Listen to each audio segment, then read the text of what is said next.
Баршаңызға қайырлы күн Абай ТВ арнасының көрермендері. Ұстаздық еткен жалықпас демекші ұлт ұстазы Ахмет Байтұрсыновтың 150 жылдығына арналған ауданаралық зияткерлік сайыс Абай орта мектебінде өткелі жатыр. Мектебіміздің атынан Қанатбай Наргиза және Десқыл әдемі өз бақтарын сынамақ. Сөз кезегін қыздарға беремін. Сайыс көрерменден бастамақ. Біз әліне қолдасып тұрмыз. Барлық қатысушыларға сәттілік арналған мектеп оқушылары арасындағы аудандық ұлт ұстазы Ахмет зияткерлік сайысына қош келдіңіздер.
Маймылжан біраз ғана етсең төзім, менің бар жалғыз ауыз айтар сөзім. Әуре боп бөлелерімді санағанша, абайлап қараша өзіңе өзің. Ха-ха-ха-ха-ха. Мысалы, адам маймыл. Өледі. Қатысушыларға қойылатын талаптармен таныстырып өтейін. Сайыс 4 бағыт бойынша өткізіледі. Бірінші сайыс әр ауданнан келген 2 оқушыдан тұратын топ өз командаларын таныстыру кезеңі. Екінші сайыс Ахмет Байтұрсыновтың шығармаларын поэзиясынан мәнерлеп оқу. Байқауға 2 оқушыда қатысар алқалармен таныстырып өтейін. Нарбаева Гүлсім апай, аудандық кітапханадан зейнеткер. Шорқатаева Ләззат апай, Жамбыл мектеп гимназиясының физика пәнінің мұғалімі. Дүйсенбекова Сәуле Шермаханқызы, Абай мектебінің қазақ тілі және әдебиеті пәнінің мұғалімі. Және төртінші Дәметов Жолдыбай Сейілханұлы, Мойынқұмтан газетінің тілшісі. Армысыздар, қымбатты достар, ұлағатты ұстаздар, Ахмет Байтұрсыновтың 150 жылдығына арналған ұлт ұстазы Ахмет атты аудандық зияткерлік сайысына қош келді. Ендеше видеоға назар салайық.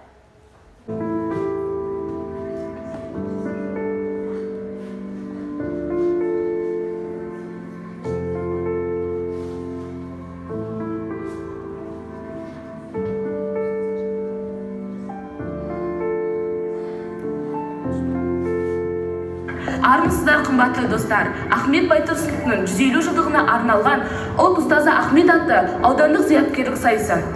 Біз Жамбыл атындағы мектеп гимназиясының жалынды жастары, мен Орынхан Ақбала және Изаділда Диана осы сайыста бақ сынамақпыз. Мойынқұм, ержүректер мекені, мұнда қайсар жандар мекен етеді.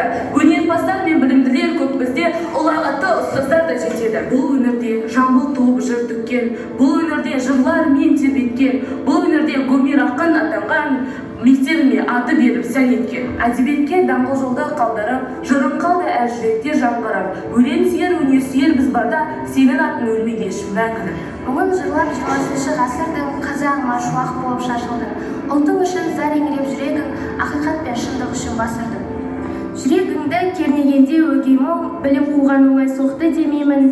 Қалың орыс қарсы тұрып өзіңе, жаттың ұзақ түрмесінде семейдің. Ақын аға рухың бізді қолдайды, өрге қарай жырлардан жол жасайды.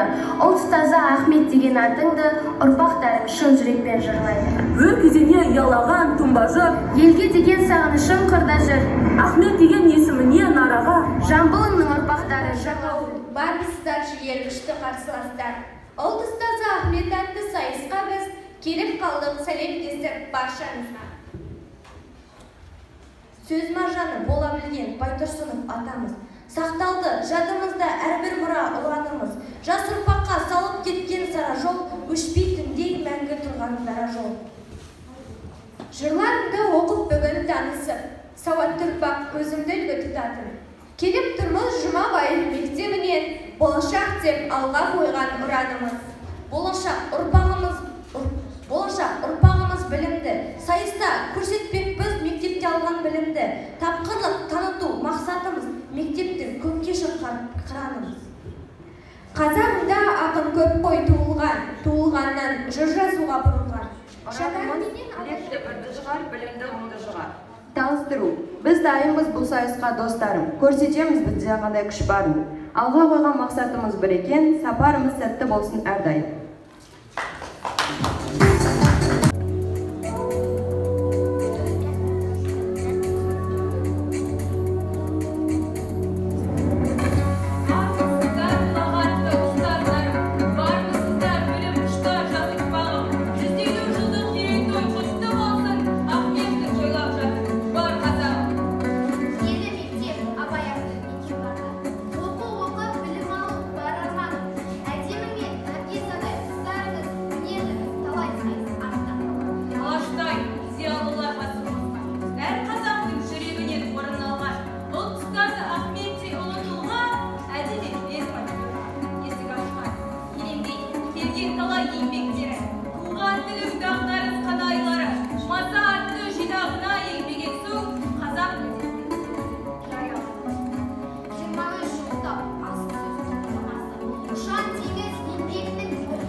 Алтын әтеш тобы. Дайым мені кигенім бос көйлегім, жақсы жаман болса да өз көйлегім. Көлбегелі көбайдың жүзі болды, аман есен жүрмесі көз көрген. Болған мен жолым тайғақ тілім шешен, жасымнан жақсы әнге болдым көзем. Кез-келсе туған жерді жырлай өтер, қызыл тілге ешқашан түспес еңсем. Жырлайын туған жердің табиғатын, сарқылмас байлығы мен шапағатын. Жақсының жақсылығын асыратын, еміріне жырлайын жақсының. Бағалы сексеуілге байқалықпыз, үнсенбес қолдануын жайқалықпыз, мойынқұм ардақтайтын асыл мекен, елдегі берекеге сайқалықпыз. Сұрасаң біздің ауыл мойынқұмым, жел соқса құмнан ойлар құяр құйын. Атыңды әнге қосып әуелеген, мойынқұмдай жер бар ма мойынқұмым. Самғатқан сан грамды мектебім, осында өсіп мен көктедім. Білімнің сатылмас түп ғасыры Рысқұлов атындағы мектебім. Жарысқа түсер ұлы жүрек, жүректен жүрек болса ол біртірлік. Сәттілік серік болсын баршаңызға сайыстың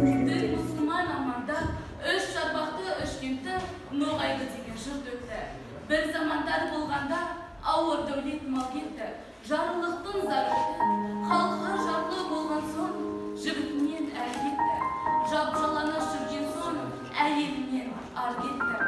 Сол нұрғайлы жұртында жорта қылған мінбеген, төстік жерге жіңдеген, түрлі киім кимеген, алда қалаға тілі тимеген, бес намазын қоймаған, бір құдайды ойлаған, қара басы қамқылған,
егіз. Жай жатсаң жағылмайсың, адаспайсың. Қарағым, дұға арнап хат жазайын деп алдым қалам. Сені онда, мені мұнда аман сақтап, көруге жазға ел қақтым. Бара алмай, өтірікші болып әбден, семейдің түрмесінде отыр бала. Мал ұрлап, кісі өлтірген, айыбы жоқ, өкімет өз орнына. Үмітсіз шайтан болсын деген сыздар. Жолдар көп жаннатқа да тарам-тарам. Оқ тиіп, оны ішінде ой түсіріп, бітпеген жүрегінде барлық шашып. Алданып, тамағыма мұның салышы. Болғандай жегенімнің бәрі харам. Адамнан туып, адам ісін етпей, дей алмай не бетіммен көрге барам. Көп айтпай, қысқасына сездірейін. Баланың мінезі бар сөзге сара. Кетер деп, суға құлап, отқа түсіп, қайры жеп менің үшін ойлаған. Отырмын, абақты өлмесінде. Бұйрықсыз көй жетеді өлмесіме. Есіктің құлпы мықты күзетші. Ахмет Байтұрсынұлы өзен мен Қарасу. Қарасу мезгілік бар ма сірә табар күнің? Тасисың бірде кеме, бірде салдар, қайықтың есебі жоқ сасының. Суыңда күндіз түні тыныштық жоқ. Қалайша шаршамайсың жарықтығым. Бейнетің менің егер сенде болса, бір күнде төздесешім. Байқасам, салыстырып саған қарап, тағат Ол рас, сенде адам дамысым жоқ. Айбынды беріланған ағысым жоқ. Жоспар да, орынды да көмалмаймын. Қағазға сыймайды, сонда да, менде рахат көрмек қайда. Бейне бір мамық төсек күнім майда. Бір адам айдалады елден жырақ, жегетақ жапан түзді қылды тұрақ. Жаяулық, жалаңаштық жақсы емес қой, жалғыздық олардан да қиынырақ. Көк шалғын, ағаш, бұлақ бәрі жақсы. Болмайды нақ адамда серік бірақ, сөйлесіп іштен шерін тарқата алмай, жегетақ қапаланды жалғызсырақ. Бір күні келе жаттағы шақа, нендей жан кез болар деп таныспаққа, орманда қасқыр аю аң болмаса кездессін, оның басқа кімбей баққа. Айтқандай қарсы алдынан аю келді, бұл оған тағзым менен сәлем берді, көрісіп, қол алысып, амандасып, сөйлесіп, бірте-бірте таныстенді. Дос болды ақырында аю адам. Зор болды таныстығы бір тумадан, екеуі күндіз түні болып бірге баспады, бір-бірінен оқшау адам. Сөйлескен әңгімесін ешкім білмес, әзіл ме, ерсек ме жайма кеңес. Екеуі күндіз түні болып бірге бір-бірінен баспады, оқшау сілдірік. Қартайып нашар көрді маймыл көз. Ойлады еметерге оған өзі. Көз асса көзілдірік емі деген тиетін құлағына жұрттың сөзі. 5-6 көзілдірік маймыл тапты. Біразын құйрығына түсіп тақты. Қарады бірін иіскеп, бірін жалап, бір мезгіл төбесіне қойып жатты. Пайда жоқ иіскесе де жаласа да, қойып әр жеріне қараса да, маймылға көзілдірік ем болмады, адамның көздеріне жараса да. Жоқ деді, титіндей пайда тіктен. Мәжнүн бұл шыныдан дәрі күткен, жақсақ деп көзілдірік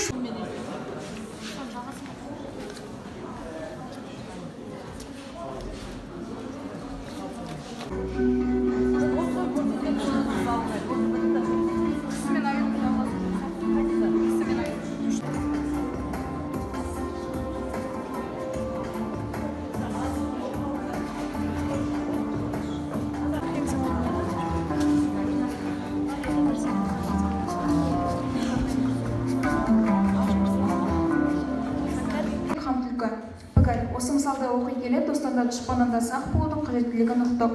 Мысал, арыстанның қотілкі сөзіне еріп, жардан құла бөлуі және де Ахмет атамыздың бостандық үшін қатер сеген, достанда дұшпанында қатер көруі. Дәлел, желікті мына сөзге енді арыстан, қарғуға жа жетіне келді арыстан, жете алмай қарынғанда жағына түбіне жардан құла бөлді арыстан деген жолдарды дәлел ретінде ұсынамыз. Қорытынды, елдің айтқан сөзіне ерген, ере берсек түбінде обал жейміз. Кез болса қулық пен надандыққа, жолығарсың әрқашан жамандыққа дегіміз келеді. Пікір. Кей адамдар басқа адамдардан өзін жоғарырақ санайды. Өзіне мін тақса жақтыртпай, біреуге мін тағып өзгере қалады. Бір-біріне деген көре алмаушылық басым болады. Дәлел. Мына жерден дәлел келтірдік. Бері қара, бұл кім өзі мынау пері? Білмеймін, қайда шыққан мұндай көрім? 12 көшесінің бірі оңды емес. Көз салып қарап тұрсам, әрбір жері. Мен бұған титтей ғана ұқсап болсам, ішіме пышақ салып өлер едім. Мысал, Алдар көсе мультфильмі бар ғой, содан мысал келтірдік. Алдар көсе мультфильмі. Бай алдарға мін тағып өзінің қандай екенін ұмытқан, өмірінің соңында содан опық жеген. Адам бойында жақсы қасиет пен жаман қасиет те болады.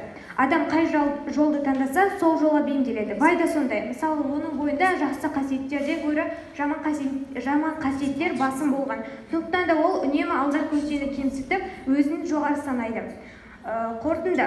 Адам біреуге мін тақпай тұрып, өзінің айтатын сөзін ойланып, толғанып жеткізуі тиіс. Көрімаушылық жақсы қасиеттерден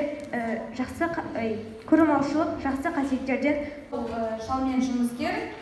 Осы мысалға біздің берер пікіріміз, адамға қанша жақсылық жасасаң да жақпайсың. Оған дәлел, осы мысалға жұмыскер мен шалдың іс-әрекетін көруге болады. Жұмыскер шалды құтқарады, бірақ та шал байлық үшін мен оның терісін алып алатынын ғой деген сияқты жақтырмайды. Оған мысал, мұхитқа қанша су құйсаң да көбейгенін білмейді. Сол сияқты адамға қанша жақсылық жасасаң да оның қадірін білмейді. Қорытынды келтіретін болсақ, әр нәрсеге қанағатшылдық ету керек. Барға қанағат ету керек. Байлық қолдың барлық қасиеттерін айтып өтеді. Дәлел, бақа өгізге жетемін деп қарным келеді. Бірақ өзінің өгізге қарап болмысын өзгертемін деген ойында соңында өлетінін білмейді. Мысал, өмірде мысалдағы бақа секілді біреудің болмысына қызығатын адамдар көп. Басқалар секілді боламын деп өз болмысын жоғалтып алады. Қорытынды ой, көреалмаушылық, мақтаншақтық ешкімге пайдасын тигізбейді. Абай атындағы орта мектебінің дарынды оқушылары бүгінгі ұлағатты ұстаздар сайысқа қатысушы дарабоздар 5 мектептің үкілеп атқан тұлпарлары бүгінгі қара шаңырақта Абай атындағы орта мектебіне келіп өздерінің намыстарын қорғауда. Бұл кісілерге ерекше алғыс білдіремін. Ақын, аудармашы, қоғам қайраткері Ахмет Байтұрсыновтың 150 жылдығына арналған зияткерлік, ұлт ұстазы Ахмет атты зияткерлік сайыс бүгін өз мәресіне жетті қазір. Міне осында 5 мектептен қатысып отыр. Олардың да ұстаздары белгілі жарыстарға барып, өздерінің шәкірттерін тәрбиелеп жүрген жақсы белгілі ұстаздар алданған. Міне бүгін енді осы айтып отырған ұлтжандылықты қалыптастыратын жақсы патриотты азамат болып шығатынның негізгі себебі бола алатын еді. Ал бүгінгі сайысқа қатысып отқан оқушылар қадамдарыңа нұр жаусын. Мынау Ахмет атамыздай сендерде болашақта еліміздің халқымызды өркендететін үлкен ұлағатты азамат болуларыңа біз сендерге сенеміз. Енді бүгінгі жарыс туралы не айтамыз? Жарыс сайыс болып құрметті сайысқа қатысушылар, барлықтарыңызды мынау келе жатқан мерекелеріңізбен шын жүректен құттықтаймын. Мереке құтты болсын, еліміз тыныш болсын, әрбір жас ұрпақ білім алуға міндетті.